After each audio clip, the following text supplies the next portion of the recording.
100 साल की जिंदगी से भला है कुछ चंद दिन की जिंदगी। अरे गुलामी को तो महसूस कर लो। बचपन से ही बच्चे को बताते हो कि पढ़ ले, नौकर बनेगा, नौकरी कर लेगा। अरे पढ़ाई के बाद वो बिजनेसमैन भी बनाने की बात बोल दो, उसे खेती किसानी की भी बात बोल दो। अरे आपको एहसास नहीं है कि एक भूख है, भूख दाने से मिटता है, रुपये से नहीं। यही नौकरी के चक्कर में आप लोग अपने बच्चों को पढ़ाते हो अकल के लिए नहीं, नौकर बनने के लिए। तो बच्चा जब बड़ा होकर के कहीं नौकरी करता है तो एक सिलसिला चलता है कि वो अपने से नीचे वाले को बेअदबी से बुलाए, चाहे उम्र में कितने बड़े हों, और उन पर अपने रोब का, रुतबे का धोस जमाए, और उसके ऊपर वाले का जो हुक्म है वो सुन करके अपने नीचे वालों पर और ज्यादा से ज्यादा जुल्म करे। ये एहसास आप लोगों को कब होगा कि हम किस कदर गुलाम हैं?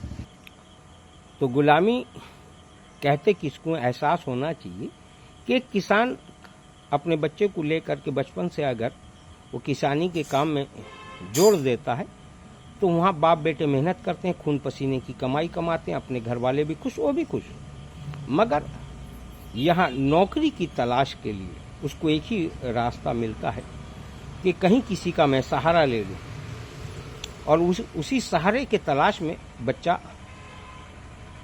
शुरू से ही गुलामी के तलाश में चलता है। खैर जब नौकरी लग जाती है तो जिस ओहदे में रहता है नीचे ओहदे वालों को सताने लगता है, ऊपर का हुक्म दिखाता रहता है। तो इसी गुलामी को महसूस करना और न करना, ये आपके अंदर में एक सोच होना चाहिए कि कुदरत ने हमें दिया था भूख, और भूख को मिटाने के लिए न रुपया, न हीरा, न मोती, न बैंक बैलेंस की जरूरत होती है, दाने की जरूरत होती है। और दाना सिर्फ किसान ही उगाता है। अगर आप खेती किसानी के काम में आप जुड़ के चलते हैं, आपके अपने बच्चे को जोड़ के चलते हैं, तो फिर बच्चे को किसी के सहारे की जरूरत नहीं है। और इसी सहारे की वजह से कोई आपको ब्लैकमेल करता है। आप जिसके सहारे से कुछ आप करना चाहेंगे तो वो आप उसको नाजायज इस्तेमाल भी कर सकता है। तो यहाँ समझने की ये जरूरत है कि आपने अपने भूख को भूल गए। मेरे भाइयों, ये गेहूं, चावल, दाल, तेल, ये जो अनाज है ना, ये नौकरी करने से आपके घर नहीं आएगा।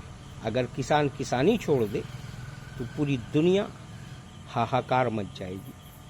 तो मैं ये कह रहा था कि गुलामी से अगर अपने आप को निकालना है, अपने बच्चों को आज़ादी देना है, अपने भूख का एहसास करो। बहुत सारा पढ़ाई लिखाई या बहुत सारा आलीशान और आली मर्तबत बन जाना ये कोई कामयाबी नहीं है। जिस दौर में इंसानियत कुचला जा रहा है, कत्ल गारत गिरी का जो माहौल वो चल चुका है, और बाजार खून कत्ल का बचपन से लोग देखते देखते आदी हो चुके हैं। उन्हें कोई किस्म का कुछ एहसास नहीं होता कि कितने लोग मर गए, क्या को में। जिसके घर में मौत आती है वही रो धो करके अपना खामोश हो जाता है, जिस पर जुल्म होता है वही दौड़ते भागते अपना रोते धोते वो अपने मुसीबत को कैसे भी झेल लेता है। कोई किसी के दुख में शरीक नहीं होता। इसकी वजह यही है कि हम हमेशा मुफ्तखोरी और दूसरे का सहारा लेना चाहते हैं।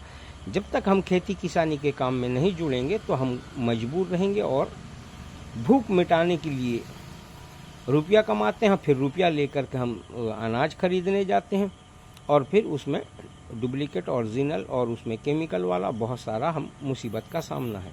दुनिया जिस दौर में है, इस दौर को महसूस करने की ज़रूरत है। आज़ाद वही है, अच्छा इंसान वही है, सबसे इज्जतदार वही है जो किसी का मोहताज ना हो।